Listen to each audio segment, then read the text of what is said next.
So you believe that this warning letter was sent by the Phantom Weasel? Absolutely. I've said it before and I'll say it again. The Phantom Weasel never acts as you expect. He must have faked his own death 10 years ago using a body double. Now that he's back, I'm sure the guards who worked on his case back in the day are in for a headache, but however this turns out in the end, the one thing it won't be is boring. Couldn't agree more. As a journalist, I'm gonna get a lot of mileage out of this one. Thank you, sir, for your time. Now, whom should I interview next? Huh? Hey! What a coincidence! Fancy meeting you here. Perfect timing. So, the Phantom Weasel's latest warning letter. What are your thoughts? Yeah, this is the first time we're hearing of this one. Could you clue us in? Huh? Oh, sorry. Yes, this case is from a decade ago. I guess you wouldn't know about it. Well, not to worry. You're in good hands because I'm a professional. The story goes like this. 10 or so years ago, a phantom thief became active in the court of Fontaine. Known only as the Weasel, nobody knew his true identity, and the authorities never managed to catch him. Wow, cool! He sounds like one of those mysterious night burglars that you read about in novels. Precisely. Well, except the part where they actually have a good reputation. Our Weasel targeted whatever people held dear, and no one was safe from his predations.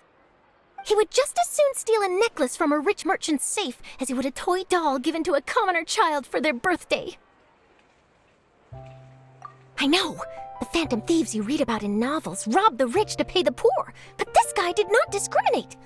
Unsurprisingly, this didn't work wonders for his public reputation. Every man and his dog wanted to see him behind bars.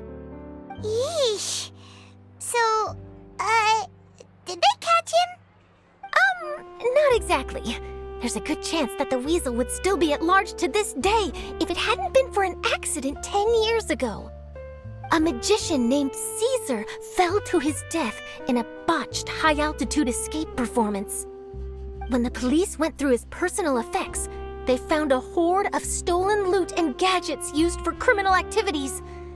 And that was how the Phantom Weasel's identity was revealed to all. Sure enough, thefts in Fontaine went down after Caesar's death. But today, 10 years on, the notorious thief has once again issued one of his warning letters and pasted it on the gate of the Opera Epiclese for all to see. I had to squeeze through the crowd this morning to get a photo as soon as I heard. Here, it's this one.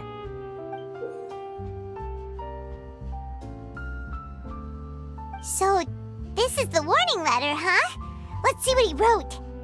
3 days from now, when evening falls, I shall take from you that which you hold most dear at the opera house, just as you did to me 10 years ago. This is, without a doubt, a clear declaration of criminal intent. After years of laying low, the Phantom Weasel is back with a vengeance. What once seemed like an open and shut case has been blown wide open again. But why has he reemerged now, and what does he want? I sense an epic scoop, and I'm going for it. Uh-oh. If this thief will steal anything that other people value, does that mean even we might be targeted? Really? Oh, let him try. In fact, Paimon's gonna eat all our snacks right now. Let's see what he can do about that. Okay, the people have spoken. It's clear that the public are very concerned about the Phantom Weasel's reappearance. Let's see, I've got a photo of the letter, my interview notes. Yep, that should be enough to form the skeleton of my article. It does feel like something is missing, though. Something exclusive. Who should I interview next? I need someone with a more concrete connection to the Weasel. Is that who I think it is? Lyney! Magic, magician, Caesar! The Phantom Weasel! That's it! Let's go interview Lyney! You see, the original Phantom Thief Caesar was a magician too! And what do Phantom Thieves and magicians have in common? They both have an air of mystery about them. Perhaps there's a connection there. Are you serious? What sort of of deduction is that? Oh, relax. My journalistic instinct tells me that an exclusive news story is beckoning. Let's go. No time for delay.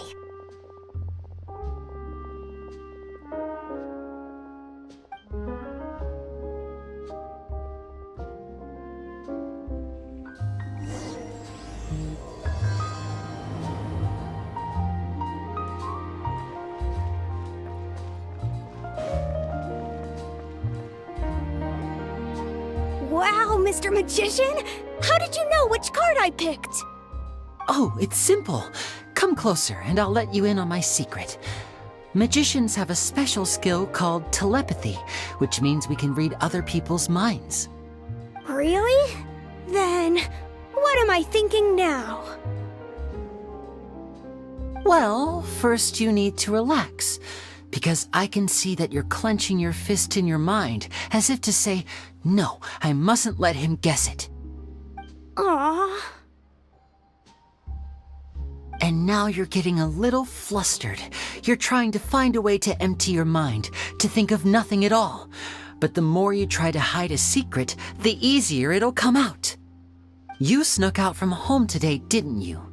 You told your family a little lie so you could come out and play. Now, that's not a good habit. You can tell? Oh boy, you really can read my mind. Of course. Oh, and that's the end of my performance. You should really be heading home. Remember to apologize to your family, all right? They must be worried about you. All right, got it. Bye, Mr. Magician.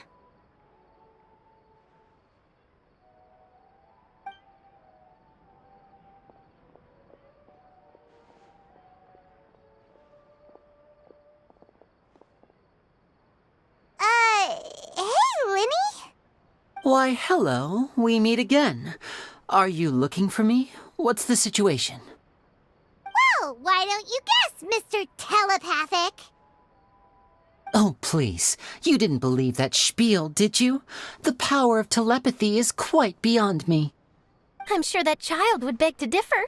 Seemed like you were right on the money. That was nothing more than a little trickery. I made an educated guess based on his micro-expressions.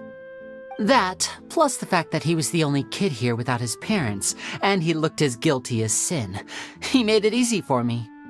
You guys, on the other hand, let me guess. Don't tell me you're here for the Phantom Weasel, are you? Wow, got it in one! Is this more of your trickery at work? Wait, really? No trickery this time. It was pure luck. His warning letter's been the talk of the town, so I figured that maybe you were asking around about that. Bingo! I plan on writing a column reporting on the latest news about the Phantom Weasel. So, Lyney, what are your thoughts on this infamous thief's reappearance?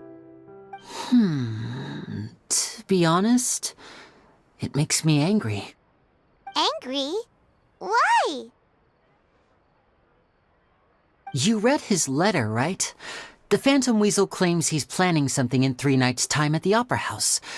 That's the night I'll be performing there. Huh. What are the chances? Wait a minute, you don't think he's after you, do you? Well, if he is, then his warning is clearly a direct challenge to me personally. And if he's not, then it's still going to be a huge headache for me. The mere mention of the Weasel's name is enough to scare people off. So once the contents of that letter get out, barely anyone will be showing up to watch my show. But I've been preparing for this for a long time. I'm not about to let him ruin my big day. This leaves me with only one choice. I have to expose the Phantom Weasel's identity before the show begins. Really? So what you're saying is, we might get to see a live duel between a famous magician and an infamous thief? Wow, this has exclusive written all over it. To be honest, I'm not sure if I'll emerge the victor. The Phantom Weasel is a notorious crook, infamous for his inscrutable methods.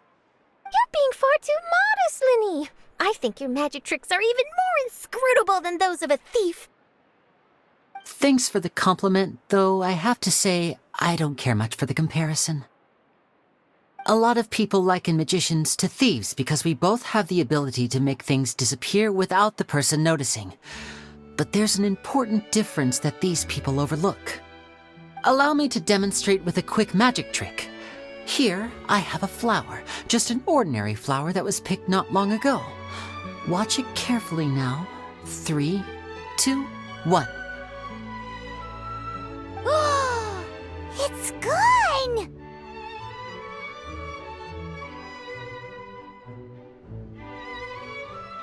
That's the question. Where did it go? Therein lies the difference between us. Thieves make precious things disappear, but only magicians make them reappear. If I could now invite you all to check your clothes, there might be a surprise in there somewhere.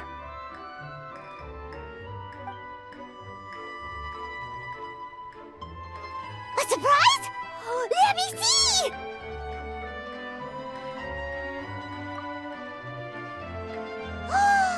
It's right there! But how? You haven't moved this whole time! What an outstanding trick! Sorry, Lyney, it seems that my previous praise was woefully inadequate. Clearly, magic is the superior art form to theft. Don't worry, I didn't take offense. I just wanted to take the opportunity to perhaps change some of the preconceived notions you might have about magicians. Since Caesar's death, a lot of people associate magicians with criminality. It can be quite frustrating. I can imagine. Coming back to your trick just now, might I presume that you are well versed in floral symbolism? For example, magicians often use rainbow roses in their flower-related performances to represent passion and romantic encounters. But you used a Lumidu spell, which, if I'm not mistaken, allude to separations. I'm curious to know if there was any deeper meaning behind this choice? Impressive knowledge. It's no wonder you're such a successful journalist. But I'm afraid I don't know the first thing about floral symbolism. I'm just in the habit of using Lumidu spells in my magic. It sounds like something I should look into, though. I'll buy myself a copy of Fontaine's Floral Language Facts when I have some time. But it'll have to wait until this Phantom Weasel business is behind us. Well noted. In that case, this brings us to the end of our interview. I, for one, am looking forward to the final showdown between you and the thief. Please feel free to get in touch to update me on any further developments.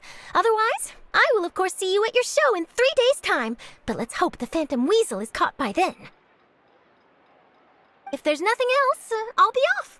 You've given me lots to work with here, and I've got no time to lose if I want to write that exclusive piece. I'll see you all later.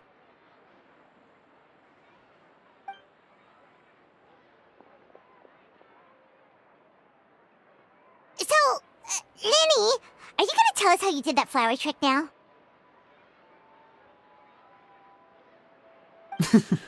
I'm afraid that's my little secret. Aww. Well, magicians are entitled to their secrets. But Paimon's really itching to know how it's done. You feel it too, right? So itchy! Not so itchy then, huh? Well, since you're so concerned, how would you like to serve as my temporary magician's assistants and help me investigate? Magician's assistants? Oh, that sounds fun! Assistants are technically magicians too! Also, it'll bring us one step closer to figuring out how that darn trick is done! Shall we go for it? Excellent. Thank you for putting your trust in moi. The first thing we need to look into is who Caesar really was. If he truly was the Phantom Weasel, that means that the weasel is dead, and whoever wrote this warning letter is just a copycat criminal. But if he wasn't the weasel? Well, that'll make things more interesting. It would mean that the weasel lives, and he's been laying low all this time in some corner of Fontaine. And if we're investigating Caesar, his fiancée Gemma is a good place to start. Word is that she visits the cemetery often, so I asked Lynette to wait for her there. We should make a move. Let's go and rendezvous with Lynette.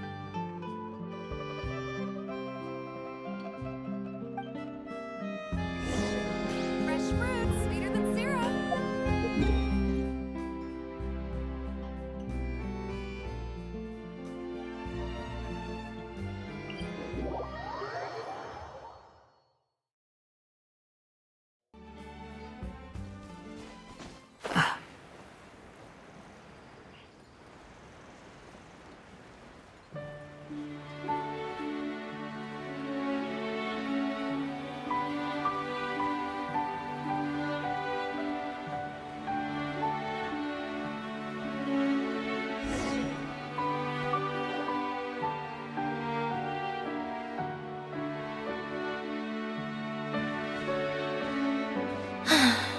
You took your time. Sorry, I bumped into the Traveler and Charlotte en route, and we ended up chatting for a while. It's been a while, Lynette. We're working as Lyney's temporary assistants in the investigation of the Phantom Weasel. Thank you. It's good to have you helping. So, what's the situation? Have you seen Gemma? Nope. I've been here a while, and she still hasn't shown up. How bizarre. Maybe it was bad intel. Well, we won't get anywhere by standing around waiting. Traveler, Paimon, let's go ask around.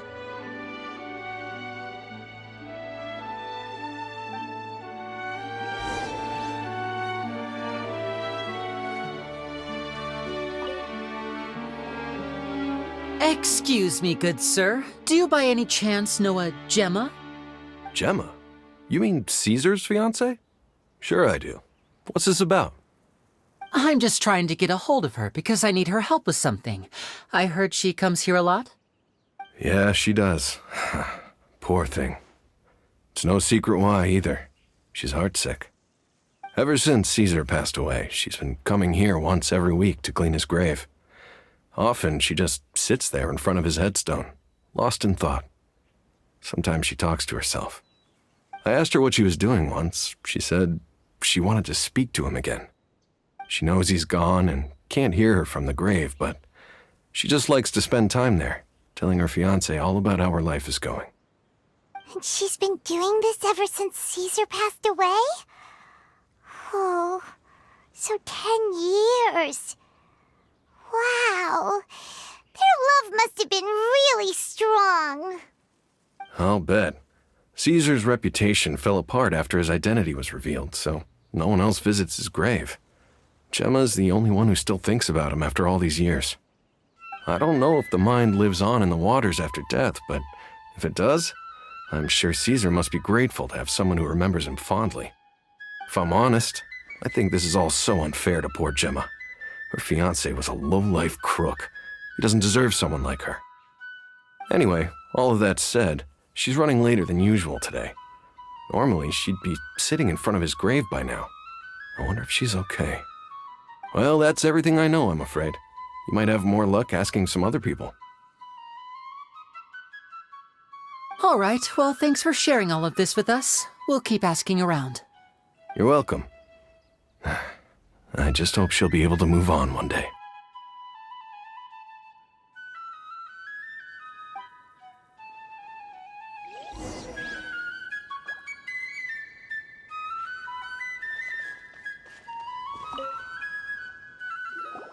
Did you hear the news? They're saying the Phantom Weasel's back. You're kidding. Wait, isn't he dead? I don't know anymore. All sorts of news flying around nowadays. I can never tell what's true and what isn't. But what if, just hypothetically, I mean, what if this weasel's the real deal and Caesar was framed? Called it. Seriously, 10 years ago, on the day it all went down, I said to myself, you know what? This guy's been set up. The Caesar I knew was a good guy. He gave balloons to children on the street, for Pete's sake. What, are we supposed to believe that he was a balloon thief or something? Give me a break. Oh, please. Weren't you the one cursing his name to high heaven when the police announced the news? You were all, "Oh, that gosh darn lousy son of a, you think you know a guy," or words to that effect. Wait, did I say that? I don't seem to recall. Hello there. Sorry for disturbing you, but I couldn't help but notice you were discussing the Phantom Weasel. We're actually quite interested in this topic as well, but we're struggling to get to the bottom of it. Do you think you could spare a moment to tell us a little bit about Caesar? You've come to the right people. Yep, I was there. Back when Caesar used to perform magic tricks on the street. He was a great magician. The best trick I ever saw him do was pop a transparent balloon, only for a whole bunch of doves to fly out from the inside. I was right up close and didn't blink or look away once, but for the life of me, I still don't have the faintest clue how he pulled it off. Really incredible stuff. I saw him perform too. He always used to bring some gifts along for the kids who came to watch his show, and he'd hand them out after he was done.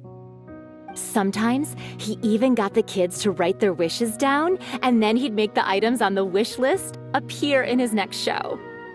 Huh. He doesn't sound like such a bad guy. But after he died, there were also rumors that he used the wish list to find out what was precious to people, with the intent to steal it later. As I'm sure you know, the Phantom Weasel would steal just about anything from anyone. Whatever the case, now that the weasel is back, Caesar's become a hot topic once more. I bet Gemma must be pleased. If Caesar's name gets cleared, maybe it'll finally give her some solace after all this time. No, speak of the devil. That's her over there. If you've got any more questions about Caesar, she's definitely the one to ask.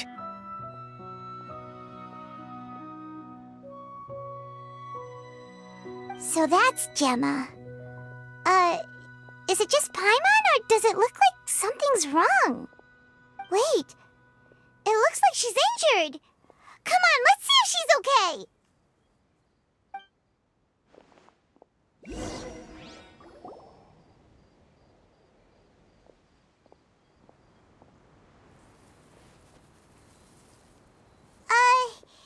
Hi there.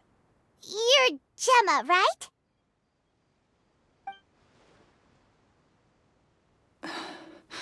Who's asking? Don't be afraid, we mean no harm. It looks like you're injured. How bad is it? Thanks for your concern, but you didn't answer my question. Who are you, and what do you want with me? My name is Lyney, and this is my sister Lynette. My name's Paimon, and this here's the Traveler. We're investigating the Phantom Weasel. The Weasel posted a warning letter this morning. If he still lives, that means that Caesar was falsely accused. You knew Caesar better than anyone else. So if you're willing, we'd love to hear what you think about all this. I promise you can trust us. We won't hurt you. In fact, we'll do all we can to keep you safe. I never believed that he was the Weasel. Huh. I suspected as much. Okay, so going back 10 years, do you remember anything strange in the weeks leading up to the accident? Did Caesar have a falling out with anyone, for instance? No, not that I know of. Got it. All right, sorry for disturbing you.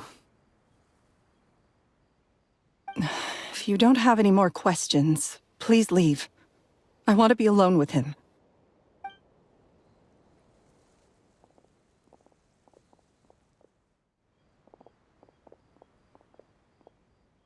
Judging by the look on her face, there's definitely something fishy about her. She's lying. She definitely knows something. That's fair. We're just a bunch of strangers who showed up and started questioning her about things that happened a whole decade ago. It makes sense that she'd be wary around us. In any case, I doubt we'll get any further here, so let's call it a day. Meet me outside Hotel de Boer tomorrow, and then we'll start the next step of our plan.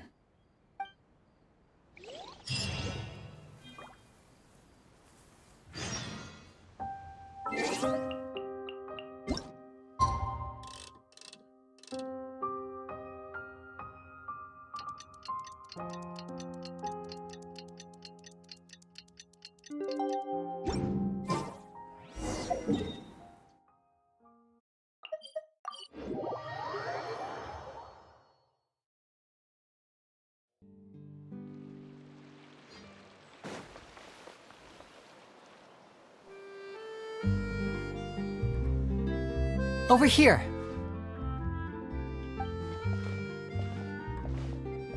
Lynette's not joining us today? I've had her follow Gemma and see if we can make any inroads with her. They should be at a cafe right now. Still, I don't think that Gemma's likely to open up to us. So, we need a contingency plan. Today, we'll be looking into a guy named Lorenzo, Caesar's former pupil and assistant. When Caesar passed away, all the stolen goods discovered in his home were confiscated and returned to their rightful owners. But Lorenzo was the only one privy to all his magic secrets, and he inherited his craft. Before long, Lorenzo was the next big magician in town, his fame surpassing even that of his master, and it made him very wealthy. He's since left the magic scene, though, and these days, he's a wealthy businessman with his fingers in a lot of different pies. I had to pull a lot of strings, but I managed to get him to agree to a couple of drinks with me. Be warned, though, I hear he's got a hair-triggered temper. We'd best be careful.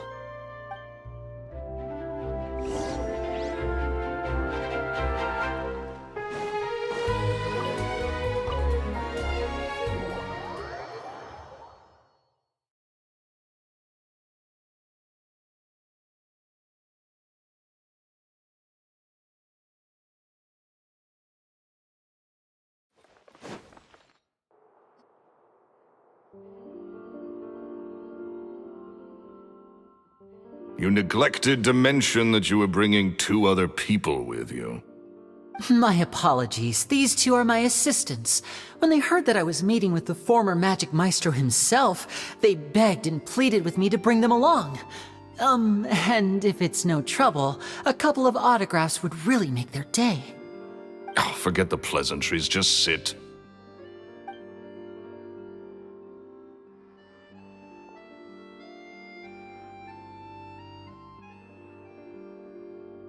Get a load of this guy. Forget the pleasantries, he says, but he looks pretty happy about Lyney stroking his ego. I only agreed to meet since we're both magicians. Do me a favor and cut to the chase. I have more important things to do than drinking. Much obliged, sir. As it happens, the matter I want to address is also related to magic. Yesterday morning, a warning letter from the Phantom Weasel appeared on the entrance to the Opera House. He claims to be planning something for the same evening that I'm scheduled to do a magic show there. As such, I believe that I may well be his target. I have to get to the bottom of this to ensure that my show can go ahead as planned. Naturally, any investigation into the Weasel starts with a few questions about Caesar, who... What is there to investigate? Caesar was the Weasel and he's been dead for 10 years. So what if some sick creep thought it'd be funny to write a warning letter? It changes nothing. Are you trying to tell me you actually bought it? Please, sir, no need to get so worked up. I do concede that a copycat is but one possibility. Possibility? It's a fact, Lyney. Look, my patience is limited, so listen carefully while I'm still willing to put up with you. The Weasel is dead. Period. Everyone knows that, so do yourself a favor and quit this investigation. It'll lead you nowhere. Look, if this affects your magic show in any way, I will personally compensate you for any losses. Oh, sir, I'm honored, really. But this isn't about finances for me. My pride as a magician is what's at stake here, Lorenzo. Copycat or not, this person has thrown me the gauntlet, and I must meet their challenge head on. Your pride? Don't mince words with me, boy. Just tell me, what exactly are you seeking to do? I want to find out the Phantom Weasel's true identity. I have to know for myself what really happened 10 years ago. What would that accomplish? And what do the events of 10 years ago have to do with you, anyway? Look, you of all people should know that a magician never reveals their secrets. And in any case, dead men don't talk. So if you really care about your magician's pride, then you'll forget about Caesar and move on. Uh-oh. This is getting awkward. Renzo? Is that? Oh, it is you! I know that big, booming voice anywhere. What's up, my man? Want to grab a drink with me? Another day, I'm busy. Oh, come on. You can't be all business all the time. You know what they say? Live fast, die young. You gotta learn how to kick back and relax once in a while. If I wanted your life advice, I'd ask for it. Now get out of my face and go be drunk somewhere else. Sorry, my good sir. I don't believe I've had the pleasure. Oh, hey! Edmondo. He and I are business pals. We worked together a bunch of times. This is your first time meeting him? Oh, he's always like this. Foul-mouthed and hard-nosed. Never heard a kind word out of this guy the whole time I've known him. And he wonders why he can't get a girlfriend, despite being, what, pushing 40, 30, something? Anyway, point is, a lot older than when he first got rejected by the girl he was into. And he's still into, from what I hear. Shut up and get out of my face. Another word out of you and you can forget about doing business with me ever again. Do I make myself clear? Sorry, I may have had a little too much to drink. All right, I'm gonna leave. Don't work too hard.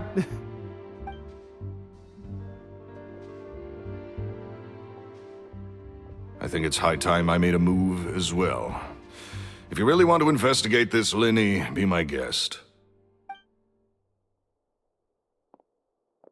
But if nothing good comes of it, don't say I didn't warn you.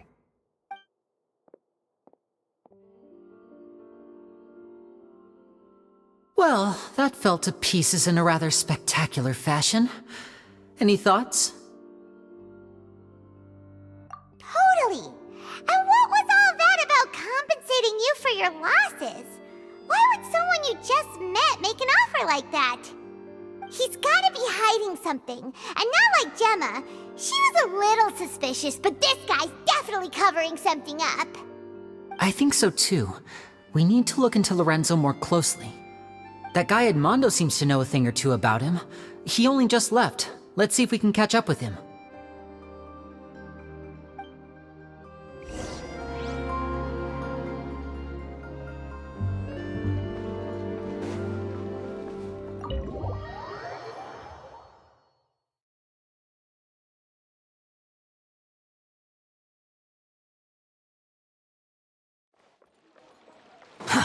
Too slow.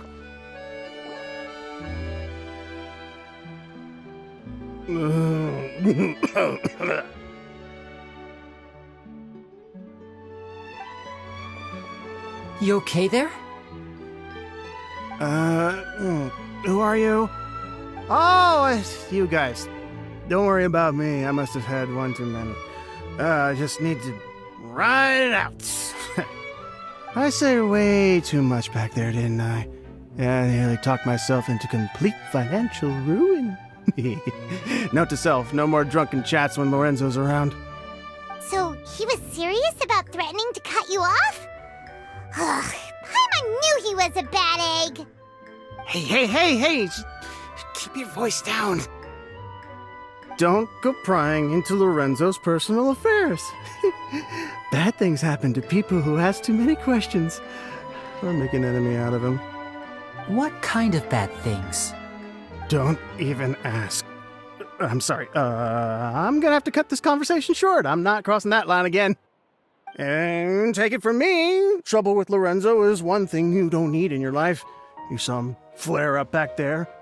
I don't know what you said to him, but clearly it touched a nerve. That's not a good sign. You're too young for this. Don't get in over your head. I'm leaving.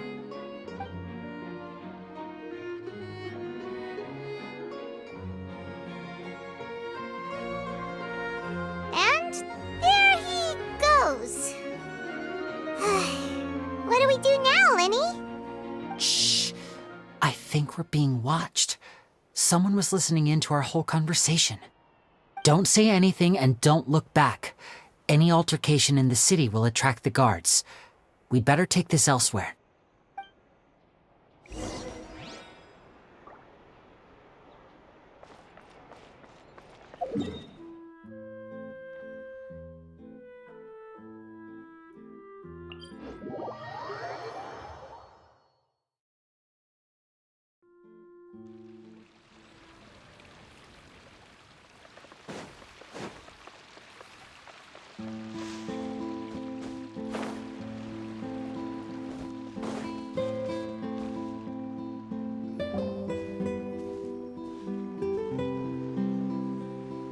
You followed us a long way. Why don't you come out and introduce yourselves? So you're Lyney. And where's your sister? Ain't she with you today? Save us the trouble and go fetch her for us. Let's not drag this out. Paimon doesn't like the tone of your voice, mister! Who sent you, huh? Save your questions, missy. You ain't gonna need answers where you're going. Capiche? Looks like we can't avoid this fight. Now, I'm not the strongest fighter, so I hope you're ready to back me up. Don't worry, we got this!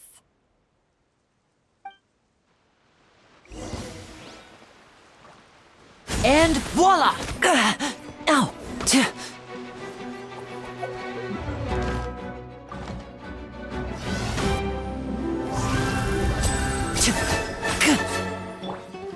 The wind rises.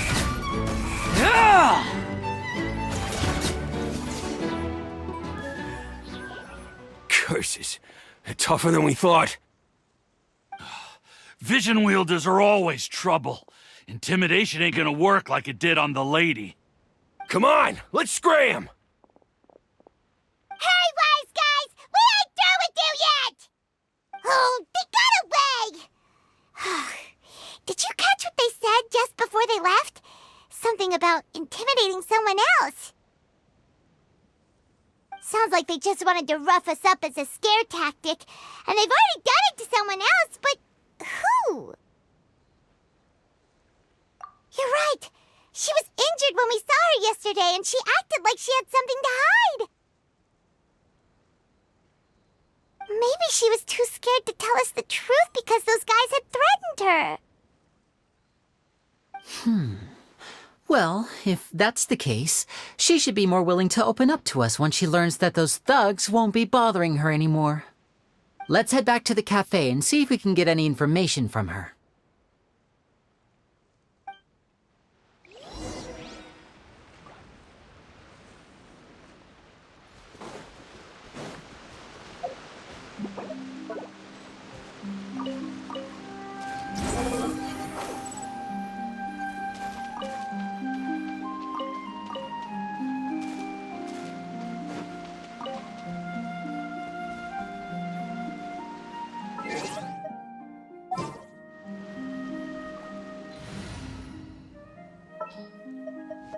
This world is full.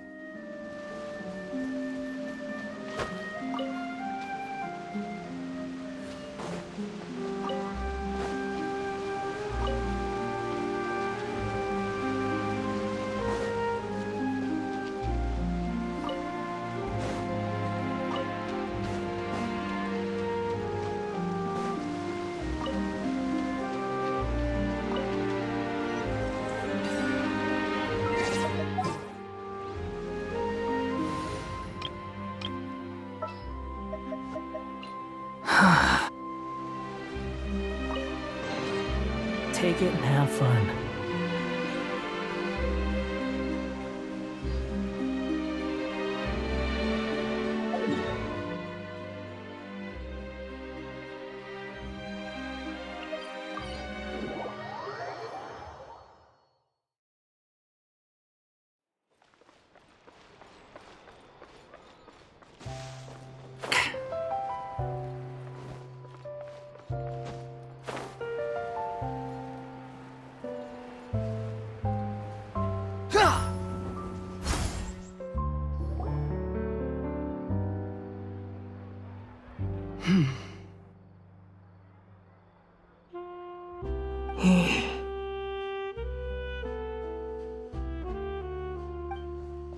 Gemma?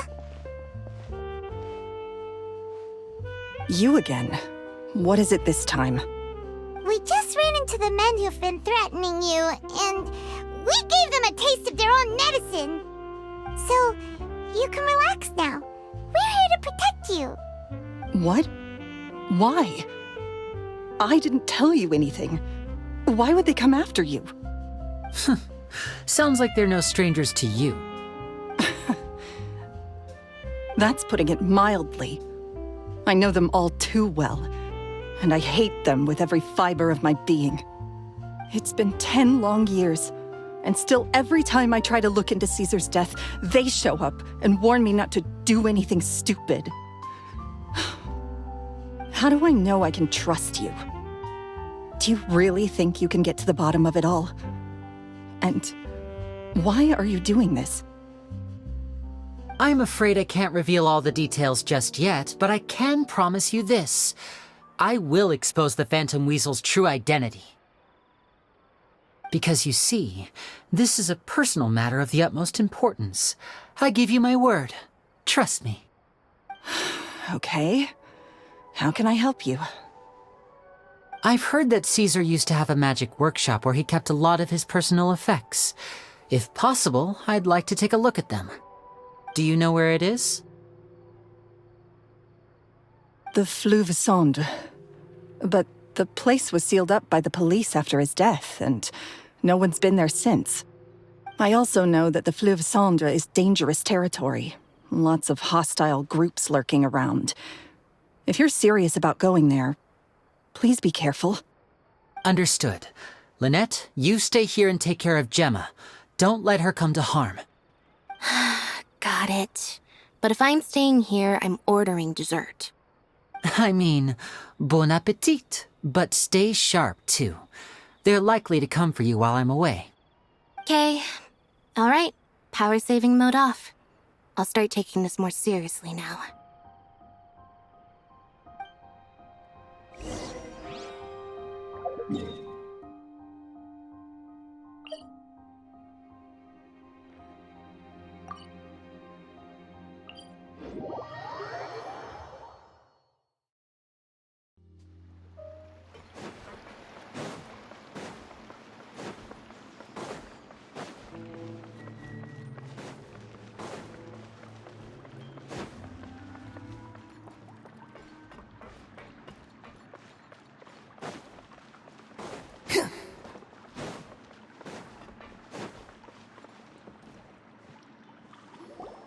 If Gemma gave us the right location, then the workshop should be right nearby.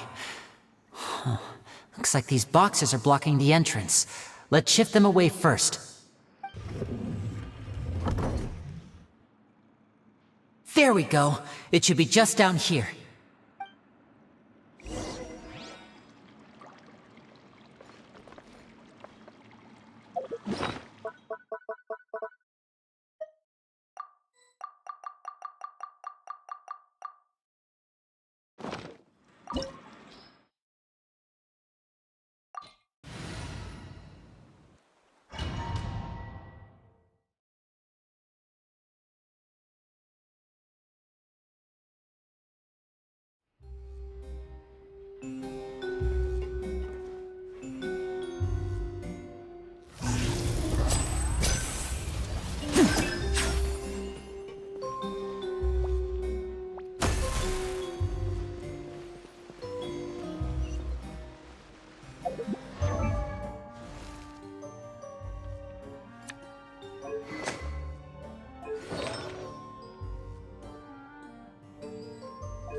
Squall and Fury.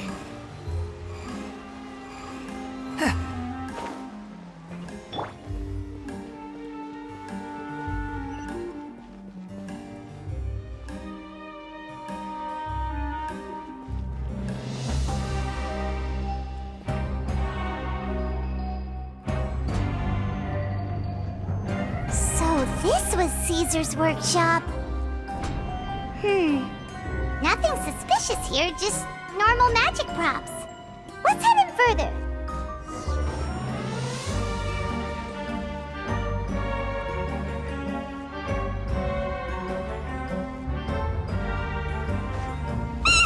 What was that?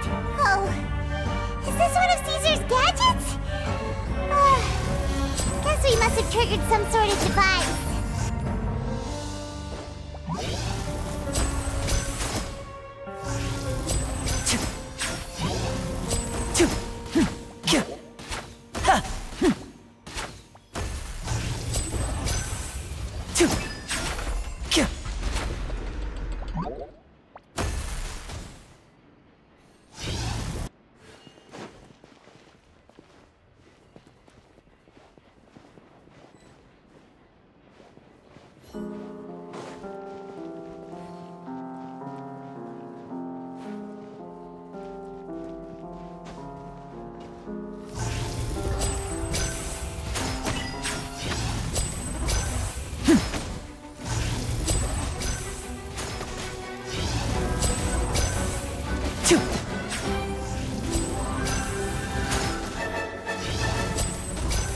Whoa. Look, the doll in the box is glowing.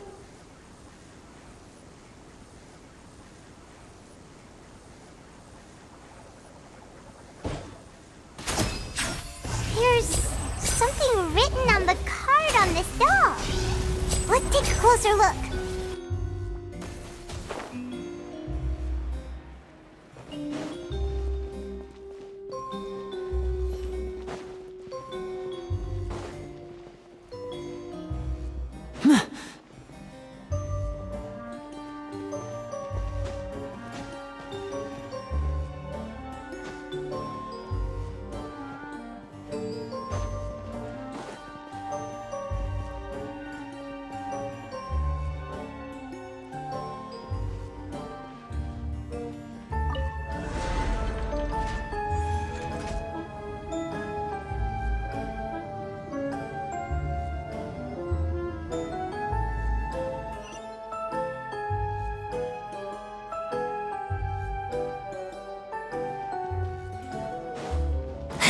Looks like we've reached the end of this route.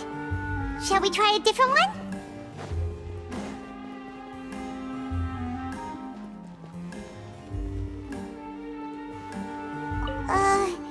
These magic boxes are moving.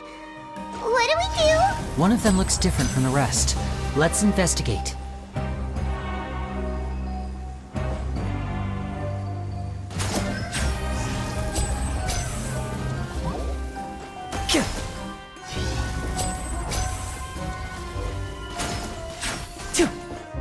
Got it.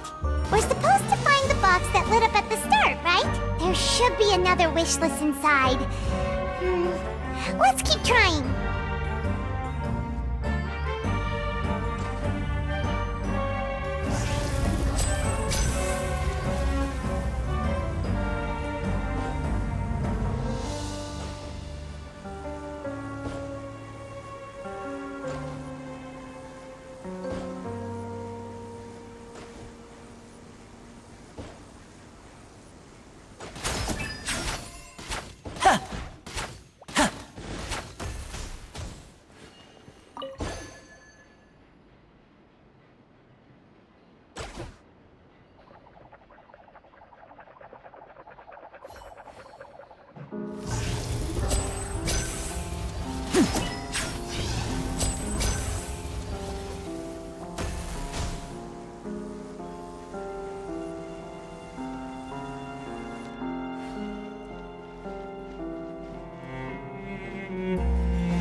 That's weird. Have we reached the end already? There's nothing here.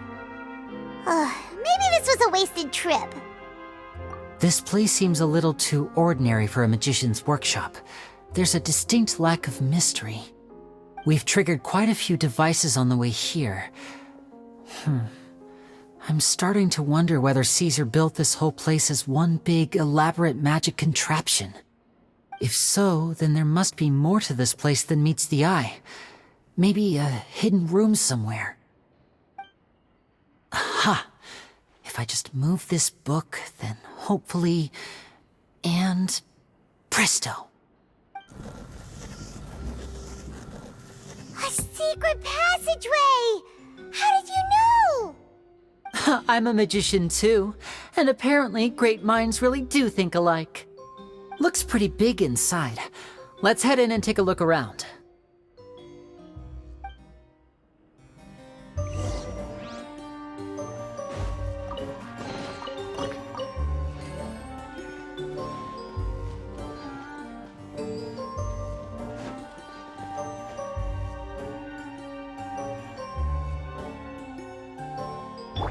Behold!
Lyney?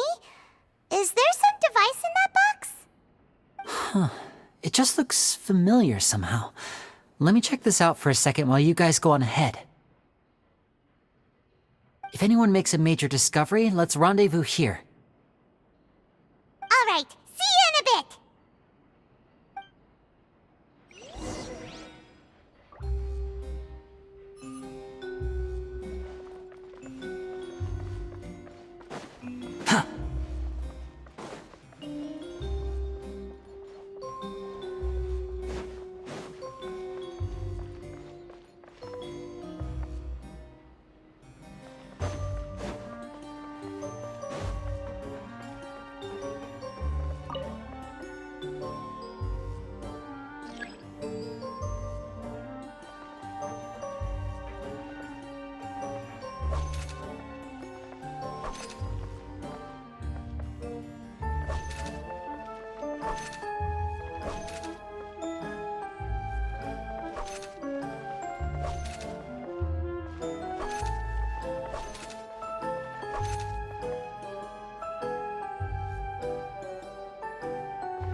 notes!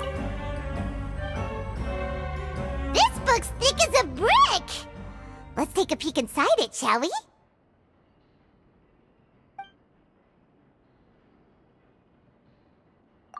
At one of my shows a few days ago, a child asked me how I pulled candy out of my hat. As a joke, I told the kid that the hat has a built-in wish-granting machine. Next thing I know, today a whole bunch of kids were pestering me to pull all sorts of things out of the hat. So I told them another white lie. The machine needs time to power up, but in the meantime, you can write your wishes down. Well, they took me up on that offer, enthusiastically. As I write this, I've only just got back from running around all over town, buying the things they wanted. Boy, are my legs sore. I wound up saving very little this month, but that's not a major issue. I now have a bigger problem. How am I going to hide all these things inside my hat?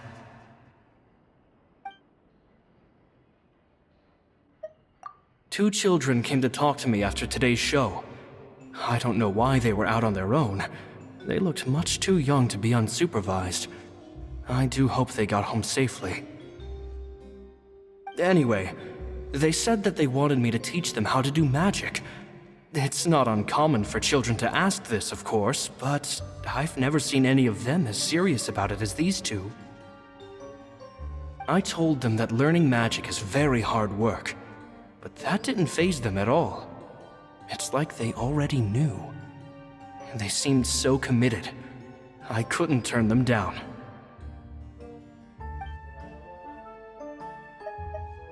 It seems like something's bothering Lorenzo lately, but he won't open up to me about it.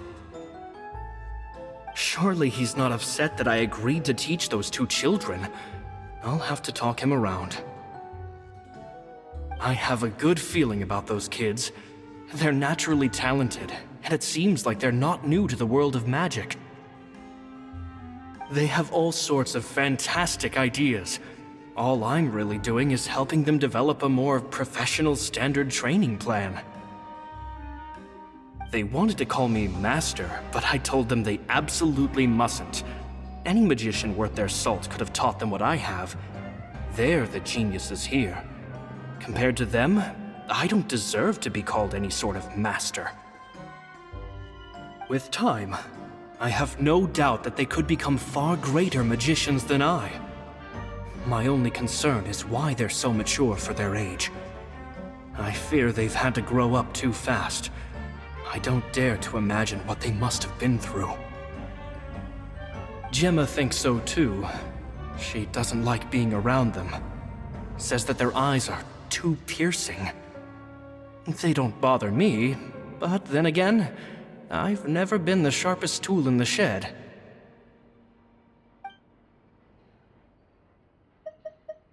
It's nearly time for me to go on tour.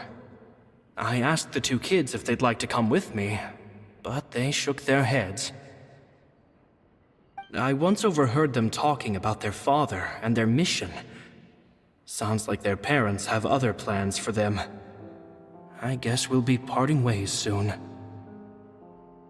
It's only been 10 days since I first met them, but I think that I've gotten a feel for their personalities now.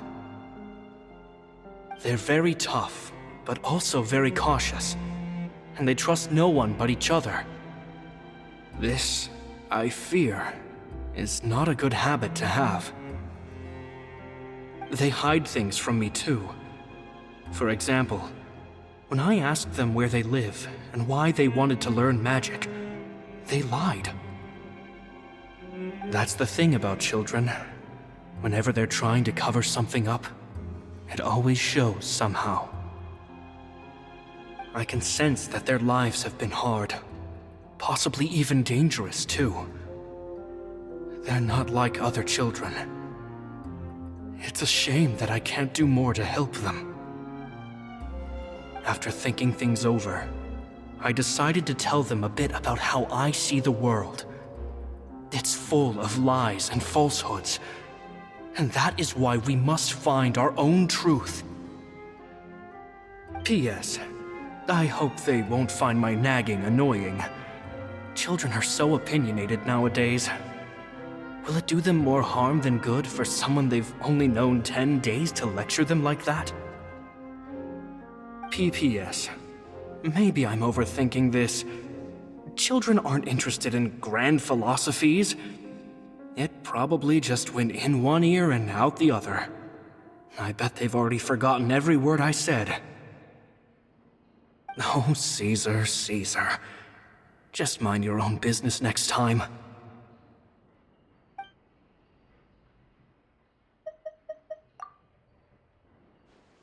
Two magic geniuses with a father and a mission, huh?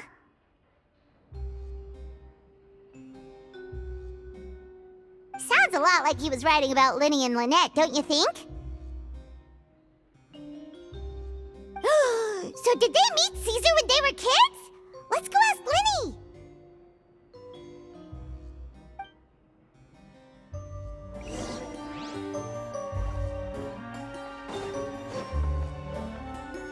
Quit following me.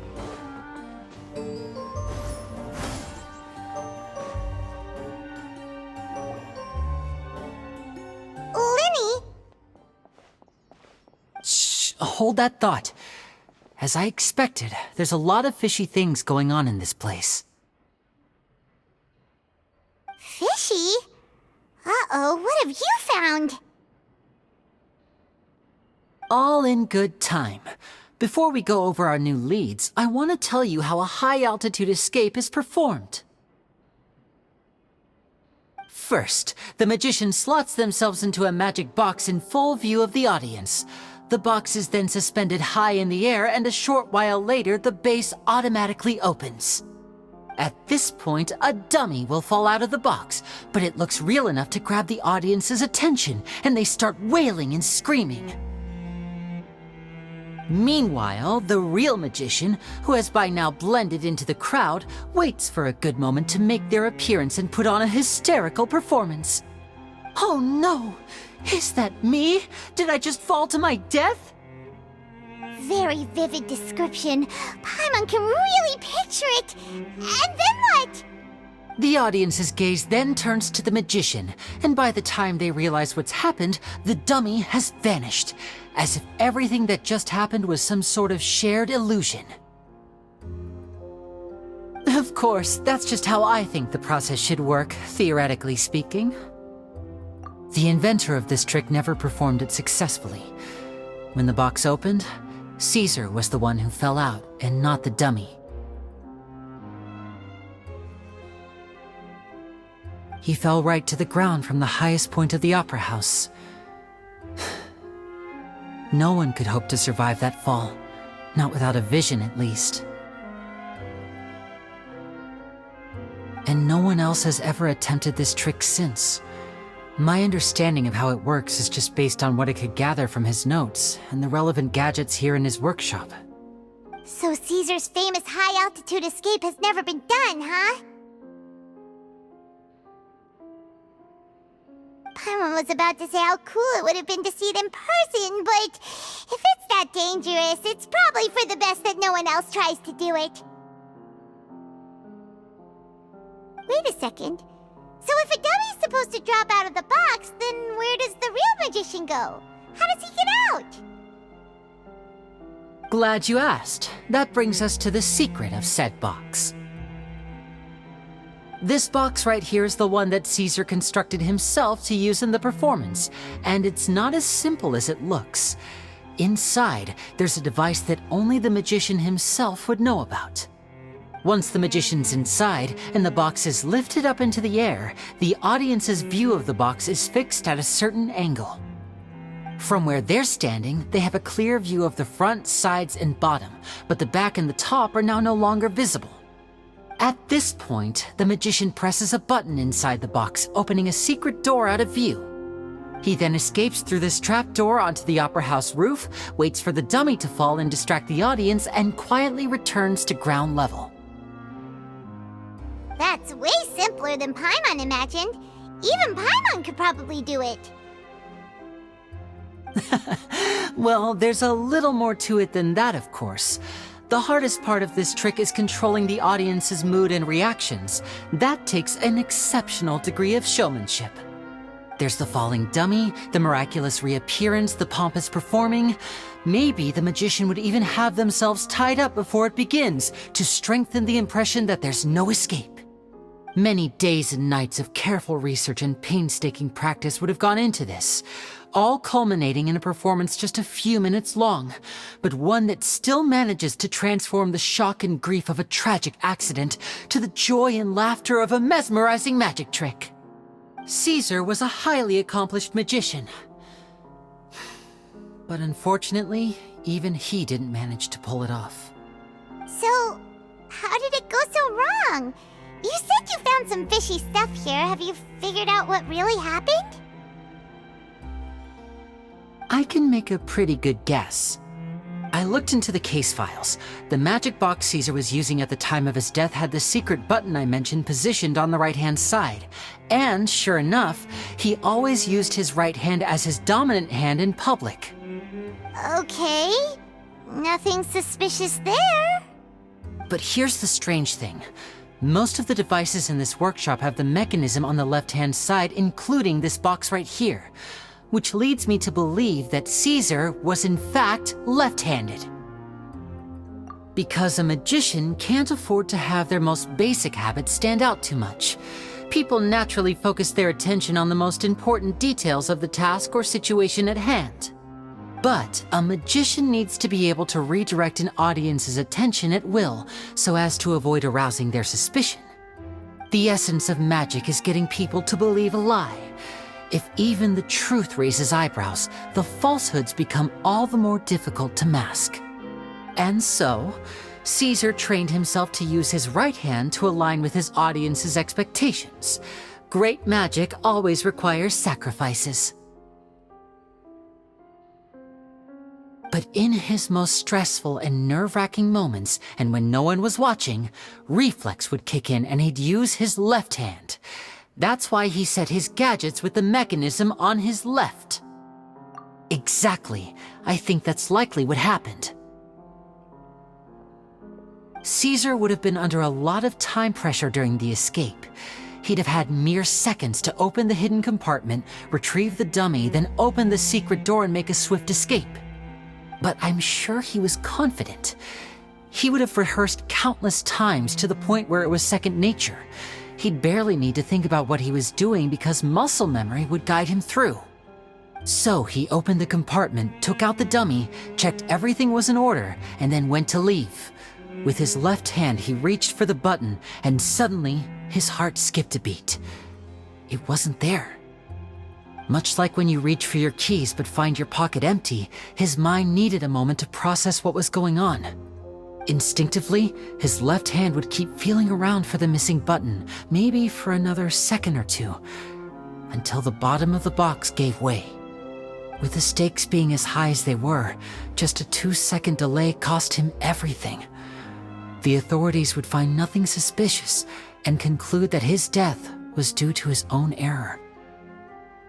When in reality, someone switched the boxes, and they did it to murder him. But how would they be able to make the switch without being noticed? That would be difficult to pull off, no? It would have to have been someone who knew that he was left-handed, and who could move his props around without arousing suspicion. Someone who was always by his side. Isn't that right, Lorenzo? You just couldn't let sleeping dogs lie, could you?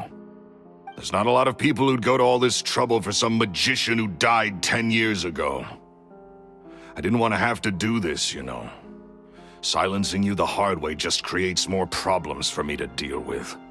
But I gave you your chance. I hoped you'd do what's good for you and back off like the lady, but you disappoint me. You mean Gemma? So you are the one who's been threatening her!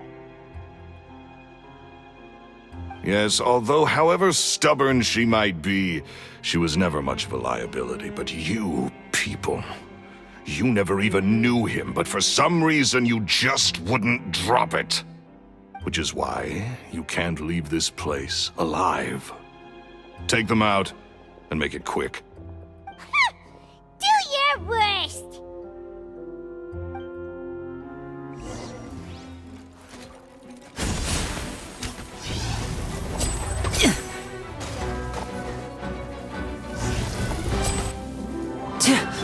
The wind rises.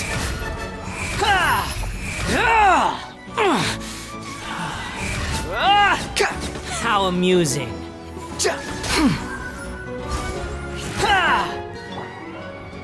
Now disappear!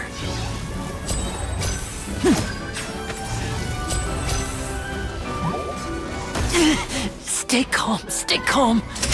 Here comes the finale. And voila!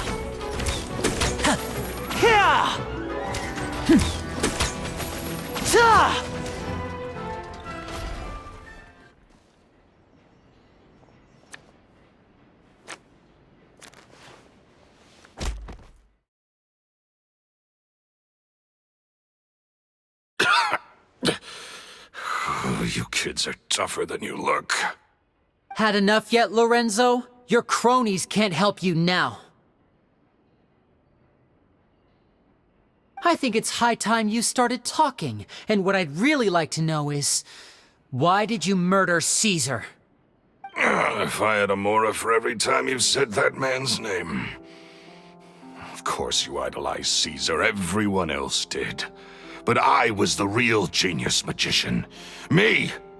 He was just an amateur who did cheap tricks for gullible children. I was the one who made magic into the fine art it is today. The aristocrats doffed their hats to me! So it was jealousy. Jealousy. Hatred, more like. I hated Caesar. All he cared about was his magic. He lived and breathed it. He poured everything into his street performances and his stupid tours like it was just a hobby to him, never bothering to think about Mora. What sort of fool devotes their life to the art of deception and never has a Mora to show for it? But the people loved him, didn't they? Oh, how they looked up to him. No one gave me a second look. All I ever heard was, "Oh, your master's amazing, isn't he?" Amazing. Yeah, so amazing that he was completely broke. Every other apprentice was living it up at their master's expense, but no, not me. I put in all the work, mastered all the skills, and it brought me nothing more than the life I already had. He forbade me from using magic to trick people out of their Mora. There was nothing he hated more than that. And with his reputation in Fontaine, it was too risky for me to go it alone. As long as he was alive, if I dabbled in my own brand of money-making magic, he would expose me, and it would destroy me. I had to kill him. There was no other way. He had to go. And this was your only motive? It was reason enough. What other motive would I need? Well, I was under the impression that there might have been other factors at play.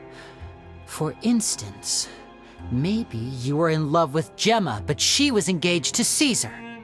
In love with Gemma? Don't be ridiculous. Guess I was wrong about that then.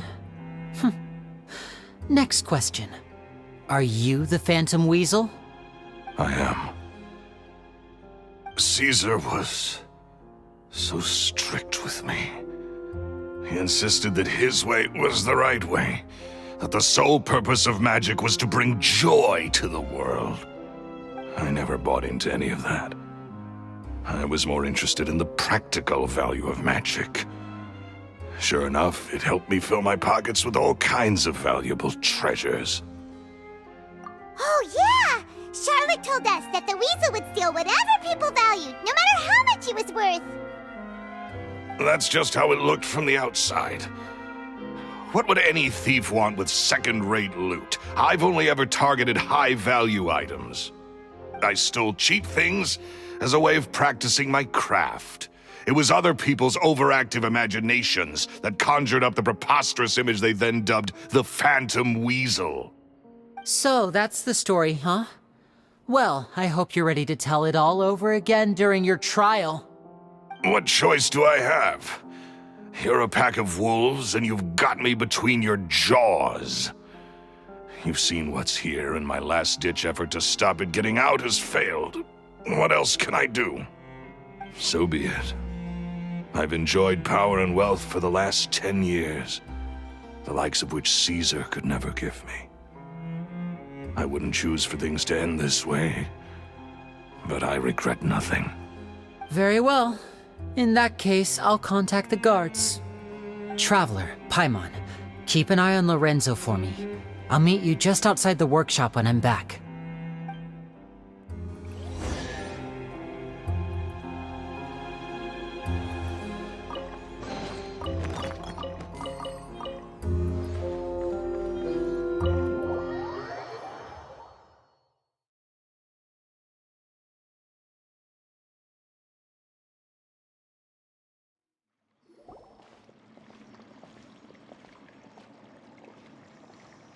Lyney has told me the whole story.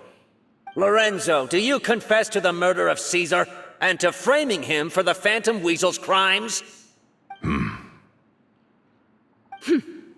Look who's finally developed a conscience. What kind of disciple murders their own master? I hope it was worth it, because there'll be hell to pay.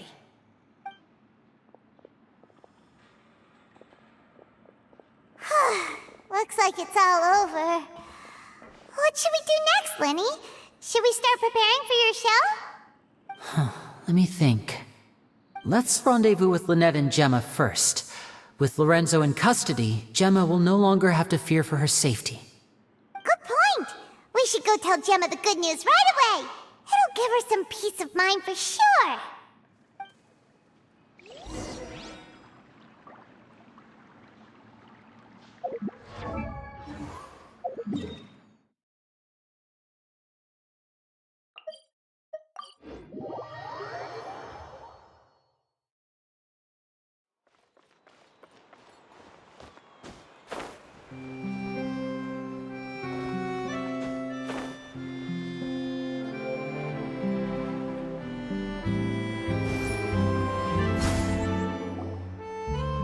Ah, you're back. You were so quick. I've only just finished my third dessert. Your third? Lynette, come on, we've talked about this. Everything in moderation. You're not gonna have any room left for dinner now. It's fine. I'll shift to exercise mode and jog off the excess sugar. That's besides the point. Well, it's done now, but try to eat a more balanced diet in the future. Point taken. Did everything go okay? Of course! Lorenzo was no match for us. The guards are taking him into custody as we speak. Gosh, that's amazing. I'm sorry, I still didn't know if I could trust you, but now it seems I can. I had my suspicions about Lorenzo, but It's okay, we understand. He did threaten you. Paimon would find it hard to trust strangers in your position too. But you don't need to be scared anymore. Everything's gonna be okay. Sorry. My emotions are all over the place right now. I've been waiting for this day to come for so long. I always wanted to report Lorenzo. He took all of Caesar's property, which I found suspicious, but I had people watching me all the time, so I couldn't risk looking into it. I was so afraid. I was scared he'd do something terrible to me, and then no one would be left to visit Caesar's grave. So I never had the courage to speak out. Thank you all. Truly. Thank you so much.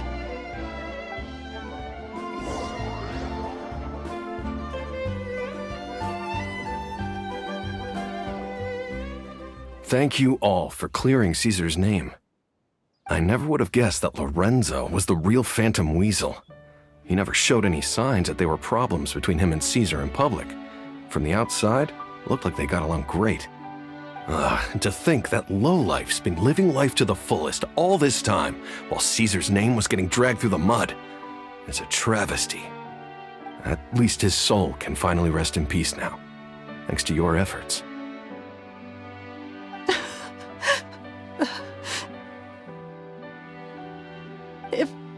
If only I'd realized before it was too late. Don't blame yourself, Gemma. This isn't your fault. Yeah, you still have the rest of your life to live. Caesar wouldn't want to see you spending it feeling guilty. Cheer up, Gemma. My brother's doing a magic show at the Opera House tomorrow evening. Would you like to come along? It might raise your spirits. This show will be a special one. We're holding it in Caesar's honor. In Caesar's honor? Really? Oh, thank you. I'll be there. Great. We'll see you tomorrow evening. Traveler, Paimon, don't be late. Don't worry, we'll be there. No way are we gonna miss out on a free magic show. Wait, Paimon feels like we're forgetting something. Oh, yeah!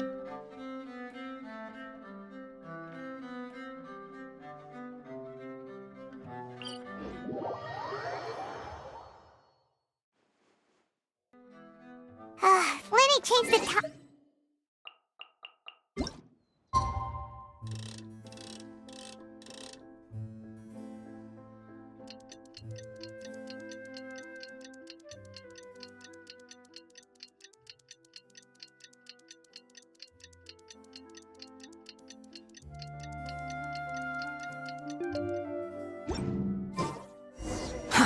Too slow.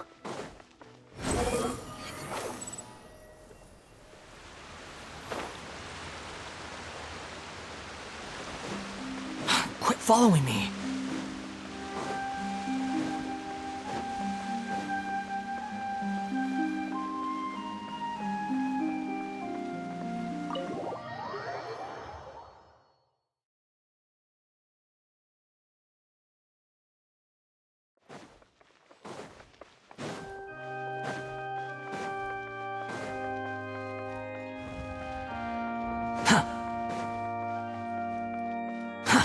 Too slow.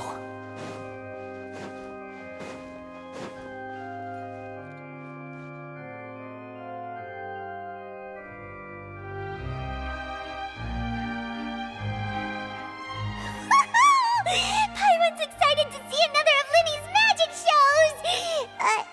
Wait. Lynette, shouldn't you be on stage by now? Not this time. My brother's going solo today. So I'll be watching with you.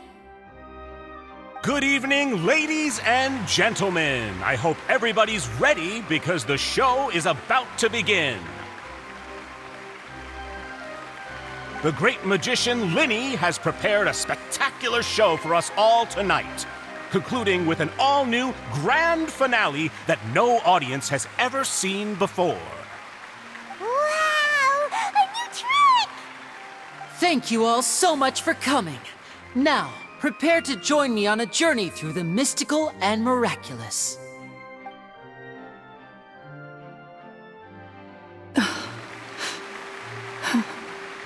Exciting stuff, isn't it? Yes, it's just... It reminds me of him.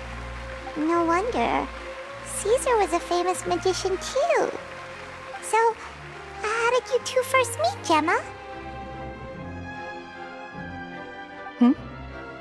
Well, I was out on the street once, and I saw him performing for little children. Children love magic, because they're willing to believe in things that can't be rationally explained. Caesar had this amazing way of bringing them into a dreamlike world. And somehow, I felt drawn to him too. So I went up and asked him to do a trick for me. Aw, that sounds so romantic. What trick did he do? It was with a flower. He took it in his hand, snapped his fingers, and it magically appeared on my head. I was so happy that day. No one had ever given me a flower before that. Oh, that's so cute! Actually, now that you mention it, Lyney's done that one before. Is that right? Then I suppose he's a romantic at heart, just like Caesar. So let's treasure the time we have with him. After all, you never know when the people dearest to you might be gone. That's right. It's all over now. Paimon doesn't really know how to comfort you, but at the very least, no one's gonna be intimidating you from now on. You can breathe easy at last, right? Right. Yes, you can breathe easy now, Phantom Weasel. See? Even Lynette says... Wait, what? The Phantom Weasel? Lorenzo escaped? Where is he? What do you mean, Phantom Weasel? As Lyney once said, a performer's job is to commit fully to their role and put on a flawless performance for their audience. But once the bag of tricks is empty and the curtain falls, it's time to end the show. The spotlight is no place for someone with no more cards up their sleeve. It's been 10 years, Gemma. Aren't you tired of the grieving widow act? I think it's time to put an end to it. What are you talking about? Paimon doesn't like this riddle. Traveler, Paimon doesn't like where this is going. Come on, say something! Ladies and gentlemen, I hope you're all enjoying the performance so far. There will now be a brief intermission, after which Lyney will perform the most electrifying act of tonight's show, the one we've all been waiting for. The final performance will take place outside of the Opera House, so please make your way outside in a calm and orderly fashion. The Phantom Weasel never did like public places, did they? Don't worry, this place will be quiet soon. Let's talk somewhere else for now.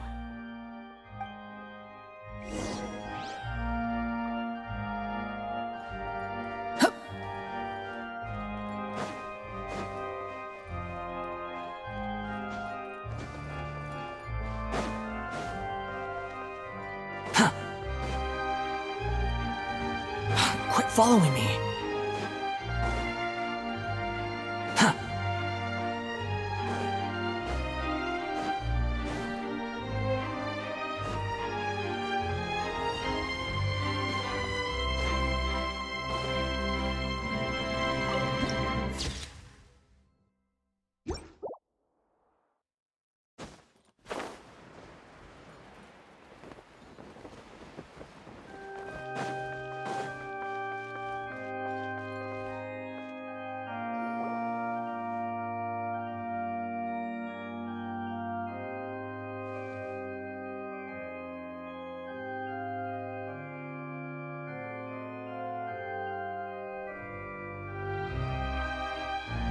Dear me, this is awkward, isn't it? And unfortunately, I'm all out of gadgets, so I'm afraid I can't do any tricks to liven up the mood. This is a big mistake for a magician to make, but thankfully, I do have a backup plan. Now, who wants to hear a story? Lyney, don't we have more important things to address right now? Lynette accused Gemma of being the real Phantom Weasel a moment ago. Oh, what the heck's going on? All in good time. Magicians are good at guessing what people are thinking. I know the questions you want to ask. And as it happens, the story I'm about to tell might answer a few of them. Really? Well then, let's hear it! Paimon's dying of curiosity here! Let's go back to the very beginning. A decade ago, when the Phantom Weasel was terrorizing the court of Fontaine. She never missed a target, never left a trace, and no treasure was safe from her thieving hands. But as her infamy grew, so did the readiness of the police, and her opportunities to act became ever fewer. Every day she ran the risk of being exposed for who she was. Of course, she could not simply take this lying down, and before long she found her ticket to freedom. She would create a scapegoat, a false weasel to close the chapter on her behalf. After weighing her options, she set her sights on a renowned magician, Caesar. After all, magic and theft shared enough similarities for people to buy the story when the truth came out. So then what? Being the master deceiver she was, the weasel easily earned Caesar's trust. Now all that remained was to frame him for her countless crimes. But as she was considering how to make her move, she noticed Caesar's aggrieved pupil, and a new thought entered her mind. Maybe I don't need to get my hands dirty after all. At her encouragement, Lorenzo tampered with Caesar's magic box, causing him to fall to his death. Afterwards, Lorenzo seized his master's property, and the weasel set about tarnishing Caesar's reputation. Two co-conspirators committed the perfect crime.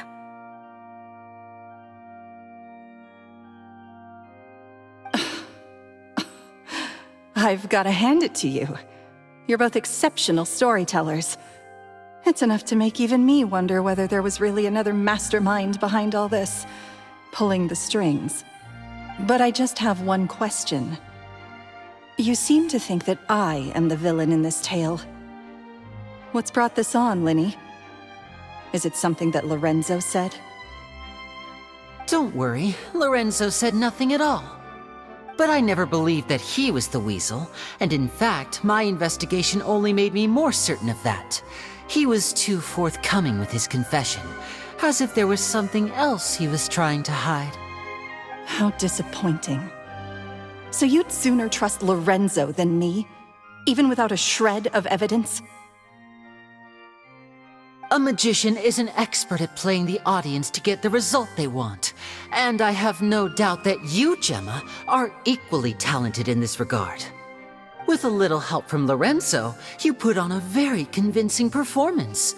The lovesick fiancé, whose devotion to her betrothed is unshakable, even under threats of violence. Caesar was maligned and hated by all for 10 years, but you? Everyone sympathized with your plight. Who would suspect for 1 second that the lovely young lady always seen weeping in front of Caesar's grave was actually the mastermind behind his demise? No, not that poor lady. Perish the thought. Wait, so you mean the whole intimidation thing was just a hoax? Gemma and Lorenzo were both in on it? But why would Lorenzo agree to that? And why didn't he sell her out even at the end instead of admitting to being the weasel himself? Yes, why indeed? Maybe Gemma herself could enlighten us on that question. Well, Lyney, if you're so confident in your version of events, then I think the answer should be obvious. Having killed Caesar with his own hands, Lorenzo was plagued by overwhelming guilt. Revealing the Phantom Weasel's true identity would serve no purpose. But if the Weasel remained free, then she could take care of Lorenzo's loved ones. An excellent answer, though sadly a little dull. Is that right?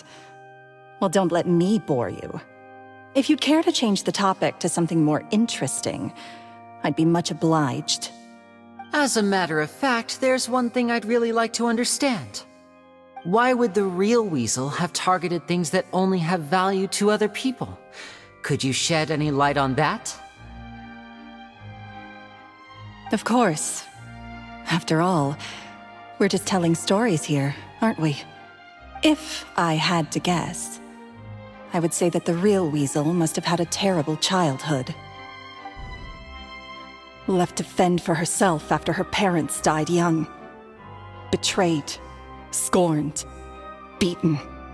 She'd scrounge waste paper from garbage bins to draw on, using twigs and dirt for lack of ink and pen.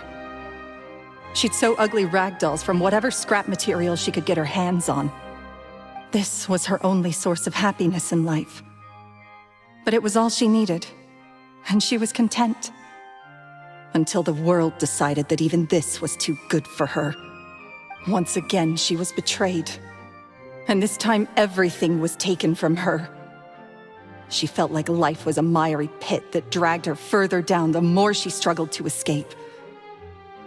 At that tender age, she should have been happy. Instead, she stood in the shadows and watched with envy as all good things in the world passed her by. This was a fate too cruel for anyone to bear. Her pain became a breeding ground for dark thoughts.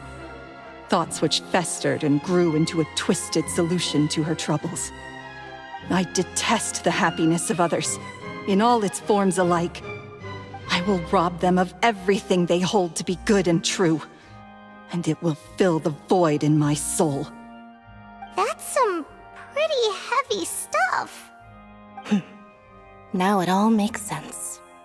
Does this story satisfy you, Lyney? Yes, it is quite to my tastes. Thank you for helping to clear up my confusion.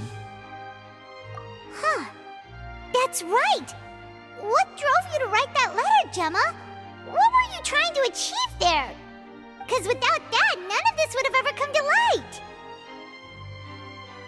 She didn't write the letter. After 10 long years, I'd hoped that the Phantom Weasel would be consigned to the history books by now. But it seems like someone still wasn't ready to let her finally be at peace. Lyney. Or should I call you the Phantom Copycat now? You were the one who posted that letter outside the Opera House. But why?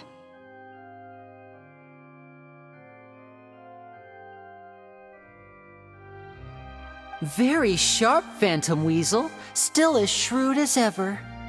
Well, no need for me to be coy about it. Our goal was to clear Caesar's name. The most straightforward way to change the public's impression of Caesar was to force the Weasel to show themselves. That's it? You had no other agenda? Of course we did. We made it quite clear in the letter, I believe. I shall take from you that which you hold most dear, just as you did to me 10 years ago. 10 years ago? You mean Caesar's death? You met him? Wait. Oh, I get it. You were those two obnoxious kids. It's been so long, and you're all grown up now. I didn't recognize you. He taught you magic back then, didn't he? For what, 10 days or something? And you went to all this trouble. Why? Because you feel like you still owe him something? We remember all our debts, however great or small. 10 years ago, Caesar's reputation was torn to shreds and his legacy was thrown out. 10 years on, and no one cares what the truth is anymore. But we did not forget, and so we came to find you. And? What exactly did you take from me? I'm still standing, as you can see. Lorenzo has admitted to everything. I'm free. Free? Do you really think so? Caesar once told me that even though the world is filled with lies and falsehoods, we must find our own truth. I think that applies to you too. Truth can take many forms. Prized possessions with nostalgic value, fervent hopes and dreams, and irreplaceable people. Life took many things from you, and those wounds never healed. When they ached unbearably in the dead of night, stealing became your way of numbing the pain. What are you trying to say? I'm saying that for the last 10 years, you've been living a rather uneventful life. Perhaps that's because you found something other than a life of crime to fill the hole? Back to Lorenzo for a second. He murdered his own master, played along with your act, and took pains to make sure any suspicion would be directed towards him. But what did he have to gain from all that? He knew who you were and the things you'd done, and despite that, he was willing to give everything up for your sake. He's the reason that you haven't felt the compulsion to steal in all these years. You're more than just accomplices in murder. You're the only real friends each other has. So I think you know, deep down, that he is the only truth you have in your life. But that truth is gone now, and I guarantee you, you'll never see it again. Congratulations on your freedom, Gemma. Your freedom will cost you dearly. From now on, you'll be all alone in a world full of lies and falsehoods. I do hope you'll be able to bear it. You've still got a long life ahead of you after all. Gather round, one and all. The time has now come for the amazing Lyney to perform his final act in tonight's show. I'm sure you're all wondering what he has planned for the grand finale. Well, wonder no more, for the answer is a death-defying high-altitude escape. A high-altitude escape? I'm sure you all remember the magician Caesar. This was the very trick that led to his fatal fall, after which he was dubbed the Phantom Weasel. But we have now learned that Caesar was wrongly accused, and that the real Weasel has now confessed to their crimes. Guess that's my cue to leave. Whew. I've been practicing this one for ages now, but I'm still a little nervous. Traveler, Paimon, I hope you enjoy the rest of the show. There may be a lot of people watching tonight, but you alone are my true witnesses.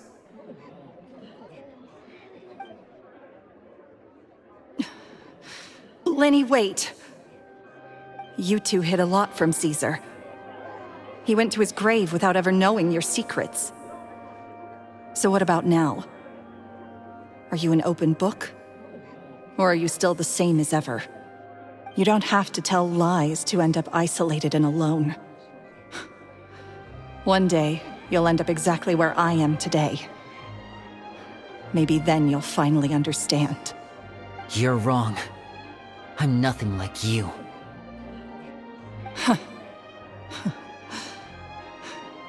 So, what are we, doing now? Like Lyney said, when you're ready, let's head outside and watch the show. But what about Gemma? She'll figure out what's best for her soon enough. Oh, and if you'd like to see Lyney after the show, you know where he'll be. The usual haunt. All right. Well, let's go and watch Lyney's finale then. This trick's a pretty dangerous one, but he should be able to pull it off, right?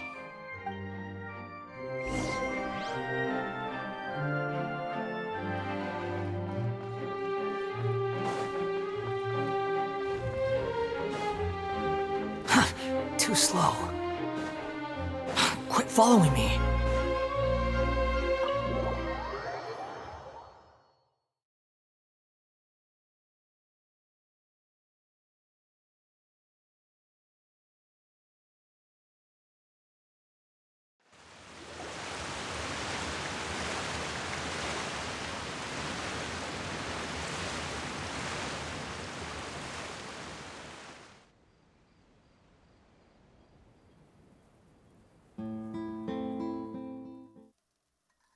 Magic should be mysterious, surprising, and defy logic. Magic is hard work.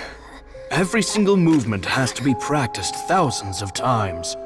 It's alright. We're used to that.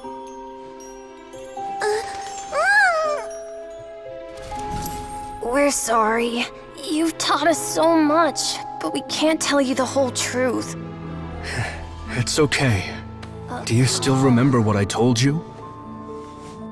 This world is full of lies and falsehoods. I only hope that one day, you can find your own truth. What about you? Have you found your truth? Magic is my truth. I want to perform a magic trick so great that people will always think of me when they talk about it. For a magician, what greater honor could there be? Look! Behold! Lyney is sealed inside the box. Will he manage to escape? 10 years ago, Caesar attempted this very trick, and it was at this precise moment that... Lyney! Watch out!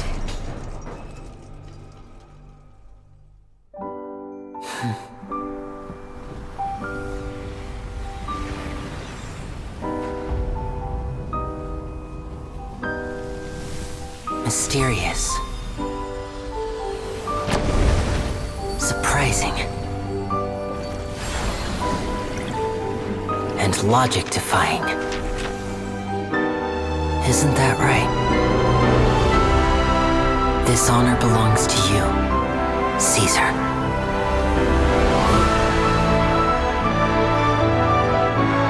I'm just sorry it's a little late.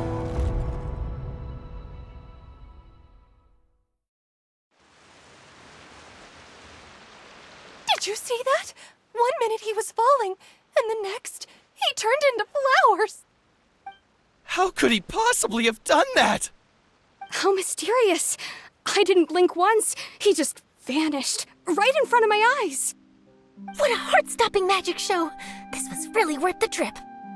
Caesar's name has finally been cleared, and Fontaine's new star magician Lyney has fulfilled a wish on his behalf. Oh, I couldn't ask for a better grand finale. It will make a great headline for the Steambird tomorrow, even if I do say so myself. Whew. Looks like everyone really loved Lyney's grand finale. Paimon doesn't see Lyney anywhere. Where'd he go? Oh, Lynette said he'd be waiting for us at the usual haunt. But, where is that?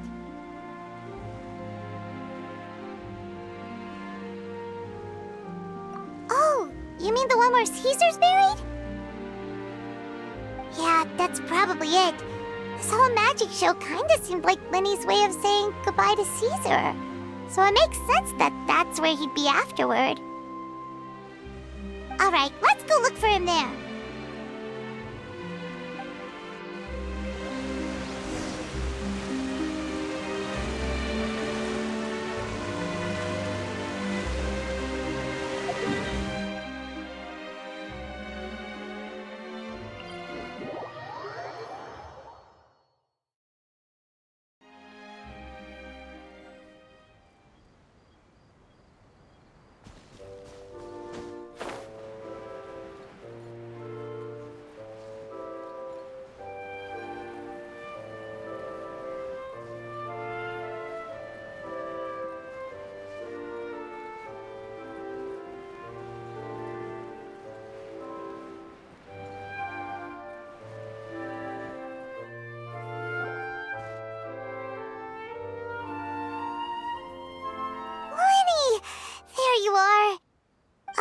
Are you alright?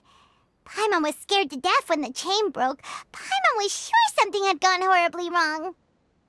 Magic is a performance art. A magician has to get creative to keep the audience on tenterhooks. That's our job. So I tweaked Caesar's original setup a little to keep it fresh. I was honestly a little nervous during the live performance. The thought of falling, suddenly feeling weightless, seeing the sky and the ground spinning and spinning. Sometimes, I can't help but wonder what Caesar thought in those final moments. Did he regret taking Gemma and Lorenzo on? Or did he believe that it was his own slip-up right until the end? You know, Paimon's been wanting to ask you about something ever since we were in Caesar's workshop. You learned magic from Caesar once, didn't you? When was that? After I joined the House of the Hearth. To be honest, Lynette and I had an agenda when we approached him. I told you about my past before, remember? As a young boy, I survived by secretly learning magic from street performers. I'd watch their tricks and try to figure out how they were done. But I quickly realized that observation alone could only get me so far. What I saw was the polished final performance, but the rigorous training they put in behind the scenes remained invisible to me. I needed to learn how to improve my sleight of hand, hone my misdirection skills, and make niftier props. We were gifted enough that we'd made some progress by ourselves, but without proper guidance from a professional magician, we quickly plateaued.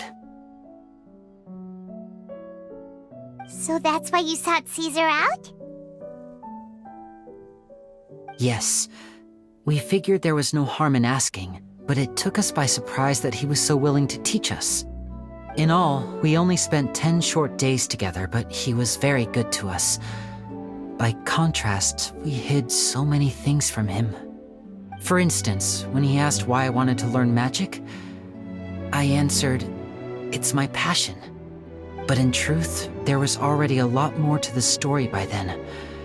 After being taken in by an aristocrat for our magic talent, then betrayed soon after, this was no longer about me doing what I loved. What amazed me was how the lie escaped my lips even as I was hesitating over whether to tell him the truth. Trust is a beautiful thing. Sadly, I'd forgotten how to trust by then. Lyney. Still worried about the way I feel? You really are a gentle soul, aren't you? But don't worry, I'm used to it now. From the mansions of the elite to the house of the hearth, lies and selfishness have followed me and Lynette everywhere we go. After Caesar went on tour, we became busy with our missions. The next we heard of him was that he'd fallen to his death, and was now declared to be the Phantom Weasel. That night, I remembered his smile. But as I lay there, I didn't know what to say to him. To keep secrets is to put up walls. The longer you keep them up, the less you let people in. Then, one day, you look around and realize your life is like an empty auditorium after a show, full of seats once occupied by all the people who left. But I guess that's the price we have to pay. You only realize how much someone really meant to you when you lose them completely. That's why I was so confident this would hurt Gemma. Because I felt it for myself. Yeah, cheer up, Lyney.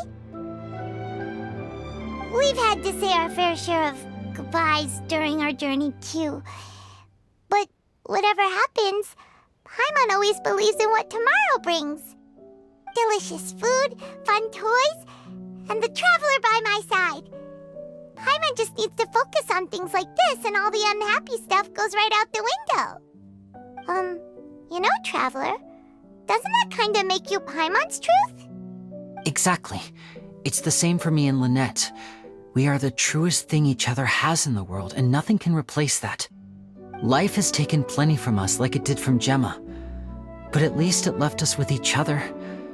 That's what gave us the strength to get through the darkest days. That's why the darkness never consumed me, and why it never will. Maybe we live in the shadows too, but we remember every precious ray of light that shines through. All right, time to lighten this conversation up a little.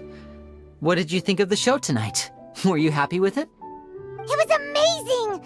Paimon just wishes we hadn't been so distracted with the Gemma situation. We spent most of our time in the opera house just talking and pretty much missed the entire first half of the show. Lyney, could you do just one more trick for us? Whoa, that's a bit of a tall order, I'm afraid. The show's just finished, so my sleeves are decidedly card-free right now. Aw, come on! Surely you can think of something. The Lyney Paimon knows can do anything if he puts his mind to it. Oh, all right then. I'll give it a go, but only because it's you. Watch closely. I have a flower in my hand. You liar! There's nothing in your hand! We ain't going along with this! Huh? My goodness, you're right. But I could have sworn I brought one here with me. Okay, try this. Count down with me. 3, 2, 1. 3, 2, 1. Now, have another look around. Maybe the flowers appeared somewhere else. Really? Let's see. Wow, there it is! Oh, this is a different flower from the last time, right? This one's called, oh yeah, a rainbow rose. But more importantly, Paimon has to know how the trick is done. Please, Lyney, pretty please! Well, if you want to learn magic, you'll have to start by addressing me as teacher. Fine. Please, teacher, please! Since you asked so nicely, I'll share one little tip with you. Namely, the student of magic cannot solely rely on others being prepared to reveal their secrets. You have to observe, think, and find the answers for yourself. Is that it? Look at the time. We shouldn't linger here too long. Thanks again for coming to see my show. I bid you both good night. I look forward to seeing you again. All right, fine. See ya. Shall we head back down too? Oh, Paimon can't wait to read The Steambird tomorrow. Paimon bets Lyney and Caesar will be placid all over it. Let's head to the Steambird's offices tomorrow morning and see what we can find out.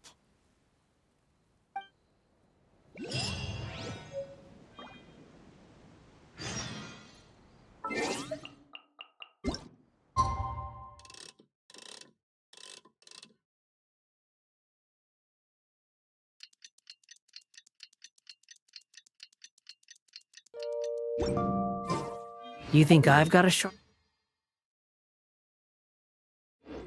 tongue? I just tell it like it is.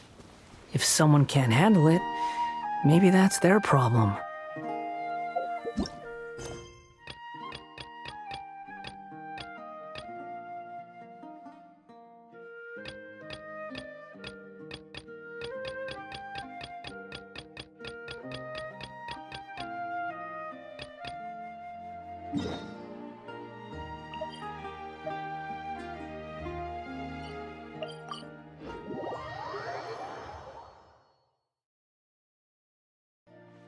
Quit following me.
I'm very sorry, Charlotte, but my sister and I are quite busy today. I'm afraid we'll have to decline this interview. Oh, please, Lyney, I'll only take a moment of your time, if you would be so kind. Huh? What's happening here? I spent all night writing my piece about the Phantom Weasel, and it was going to go to print this morning. But just as dawn broke, I suddenly received news that Caesar's fiancée, Gemma, had contacted the guards and confessed to having been the real Phantom Weasel all along. That was quick.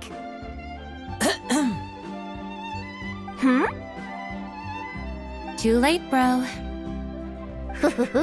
That was quick, you say? It sounds like I've got some catching up to do. Please, fill me in. Whoops. Aha! My instincts did not lead me astray. You do have something to hide. Gemma turning herself in must have something to do with Lyney's performance last night. Maybe watching my high-altitude escape trick reminded her of a better time with Caesar, and she could no longer ignore the voice of her conscience. Huh. Okay, then. Wait, no, there must be more to it. If that's all it took for her to have a change of heart, how did it take her 10 whole years? Well... Oh, I remember now! You and Gemma were nowhere to be found after the show. What happened between you? Quickfire question! Where did you all go after the show? Oh, we went to the cemetery and Lyney did a private magic trick just for us. Actually, glad you mentioned it, because that reminds Paimon. Guess what? Lyney started using rainbow roses in his tricks. What? I don't recall ever having received a rainbow rose from you myself. Is this supposed to mean that they're more important to you than your own sister? No, I just,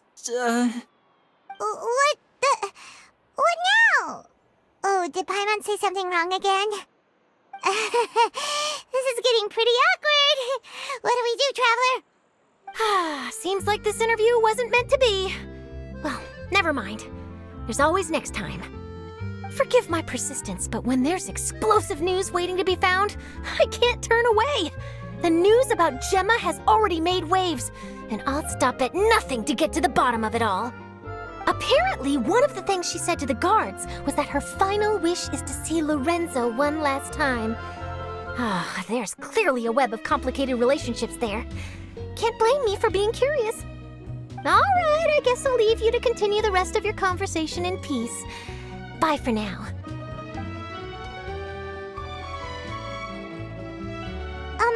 Lynette? Paimon didn't mean to... Don't worry, I wasn't angry. I was just trying to distract her. Oh, really? Oh, thank goodness. You scared Paimon there. Phew. You and me both, Paimon. You and me both. At least it did the job, right?